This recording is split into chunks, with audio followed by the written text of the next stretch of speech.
आज विजयदशमी, वो दिन है जब श्री राम ने रावण का वध किया। वो दिन है जब श्री राम ने लंका पर विजय प्राप्त की। लोग कहते हैं कि ये अच्छाई की बुराई पर विजय का प्रतीक है। इसे देखने का एक और रूप भी है। जी हां, ये प्रेम के विजय का भी प्रतीक है।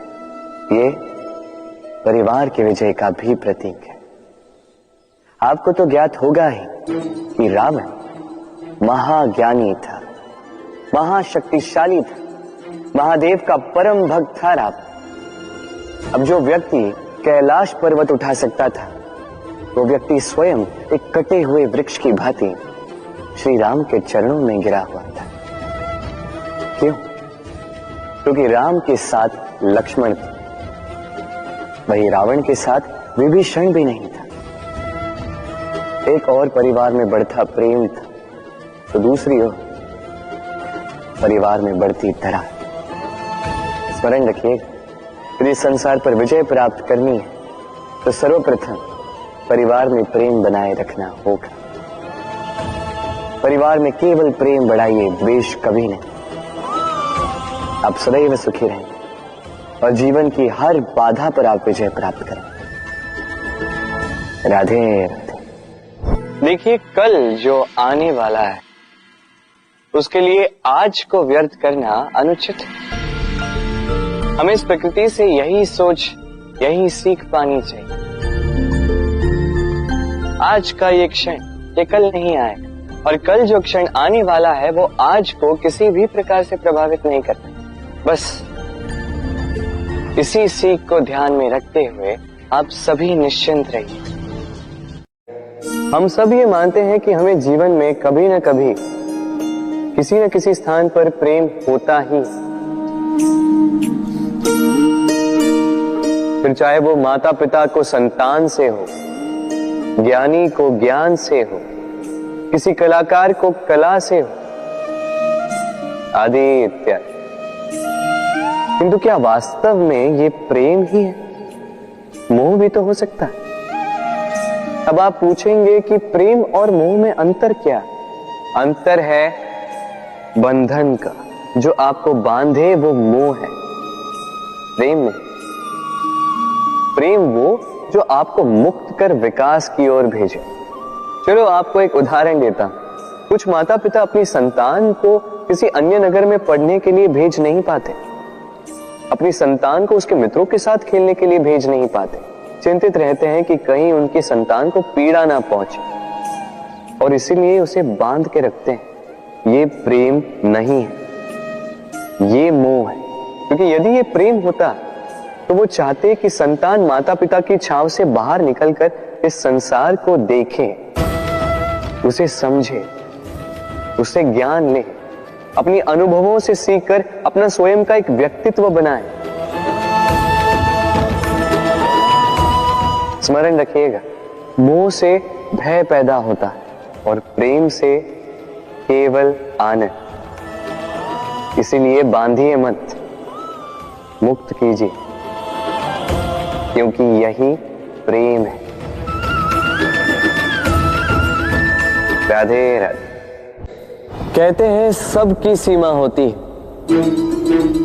कठिनाइयों की, पीड़ा की, संकट की, अंधकार की भी।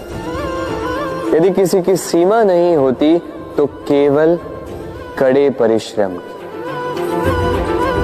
आपने देखा तो होगा, रात कितनी भी काली हो, सितारे परिश्रम से उससे लड़ते रहते हैं और अंत में सवेरा आ ही जाता। आंधियां पंछियों के बसेरे को तहस नहस कर देती, किंतु पंछियां अपने परिश्रम से उसे पुनः बना ही लेती, क्योंकि सीमित को असीमित से हारना पड़ता और परिश्रम असीमित। राधे राधे। कभी कभी हम अपने माता पिता से कितने क्रोधित रहते हैं, सोचते हैं कि उनका ध्यान हमारी ओर है ही नहीं। सोचते हैं कि उनके लिए हमारा कोई अस्तित्व ही नहीं, उनसे रुष्ट हो जाते हैं। किंतु क्या कभी आपने अनुभव किया है, हमारी आंखों से हमें हमारी नाक कभी दिखाई नहीं देती, क्योंकि वो आंखों के बहुत ही निकट है, आंखों के मध्य में। किंतु जब कोई मुख पर प्रहार करे, हाथ सबसे पहले नाक के क्षेत्र को ही ढक लेते हैं। माता पिता भी कुछ ऐसे ही होते हैं, आपकी भलाई के लिए, आपकी सुरक्षा के लिए सदा तत्पर रहते हैं। इसलिए उनके प्रेम को कभी मत आंकिए। आवश्यक नहीं कि उनका प्रेम आपको हर बार स्पष्ट रूप से दिखाई दे, क्योंकि ये ऐसा प्रेम है जो निरंतर आपके साथ ढाल बनकर आपकी रक्षा करेगा। राधे राधे।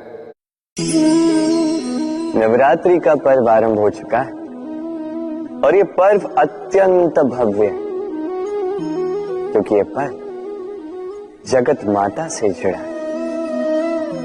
मां कितना छोटा सा शब्द है, किंतु ठीक से देखो तो समस्त संसार इसी शब्द में समा है। मां जो अपनी संतान के लिए हर संभव प्रयास करती है, कुछ भी करने के लिए सज्ज रहती है। मां जिसका सबसे बड़ा गुण निश्चलता, मन में ना कोई पूर्वाग्रह, ना कोई भेदभाव, ना कोई छल कपट, और इतनी भोली होती है मां। संतान भले ही झूठा रो दे, मां को लगता है कि कदाचित वास्तव में भूख लगी होगी। मां चाहे जन्म देने वाली हो, चाहे पालने वाली, स्वर्ग, ये स्वर्ग हमें मां के चरणों के नीचे ही प्राप्त होता है। इसी मां को हमारा शत शत प्रणाम। राधे। सहनशीलता मां का दूसरा सबसे बड़ा गुण। कहते हैं कि धरती से अधिक सहनशील और कोई नहीं। उसे खोदने के पश्चात भी धरती हमें फसल देती है, किंतु मां, ये मां धरती से कम सहनशील नहीं। तनिक सोचिए, 9 माह तक संतान को अपनी कोख में रखना, क्या ये सहनशीलता कोई पुरुष दिखा सकता? क्या ये सहनशीलता कोई पिता दिखा सकता है? स्त्री में शील भले, सहनशीलता की परिभाषा उसे मां बनने के पश्चात प्राप्त होती है। स्वयं का अस्तित्व भुलाकर संतान का अस्तित्व बनाती है। शिशु की लात खाकर भी आनंद से उसे दूध पिलाती है। ये होती है मां, और इसी मां जननी को हमारा शत शत प्रणाम। राधे राधे। मां का एक और सबसे महान गुण, स्वयं को ढालने की अद्भुत शक्ति। जिस प्रकार एक मां स्वयं को ढाल सकती है और कोई नहीं कर सकता। मां एक महानदी की भांति है, जिसकी ऊर्जा असीमित है, किंतु अहंकार बिल्कुल नहीं। जिस प्रकार एक नदी ढलान के अनुरूप मुड़ जाती है, उसी प्रकार एक मां अपनी संतान के अनुरूप ढल जाती है, चाहे जैसी भी परिस्थिति हो। उसके सोने के समय के अनुरूप स्वयं का सोना, उसके जागने के समय के अनुरूप स्वयं का जगना। संतान की इच्छा का भोजन वो स्वयं का मनपसंद भोजन बना लेती है। ये मां का आंचल ही तो है, जो धूप में छाप बनकर आता है, जो शीत में कंबल बनकर आता है। मां ऐसी होती है कि संतान की निद्रा ना टूटे, इसलिए एक करवट सोने का अभ्यास कर लेती है, और इतना स्वयं को केवल वही ढाल सकती है जो संतान की ढाल बन सकती है। इसी मां को हमारा शत शत नमन। राधे राधे।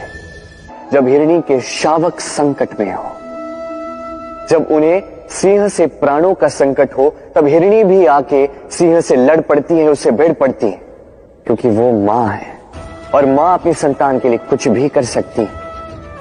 ये ममता है, ये जितनी कोमल हो सकती है उतनी ही कठोर भी हो सकती है, और अपनी संतान के हित के लिए वो क्रोध की पराकाष्ठा पार करते हुए अपनी संतान की सुरक्षा करके ही रहेगी। और इसीलिए तो मां संतान के जीवन की सबसे बड़ी ढाल कहलाती। इसी मां को हमारा शत शत नमन। राधे राधे।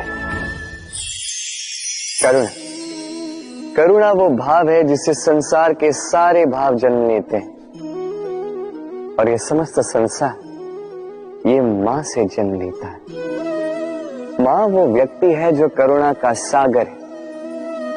संतान को देखकर ही समझ जाती है कि उसकी विडंबना क्या है, उसकी आवश्यकता क्या है।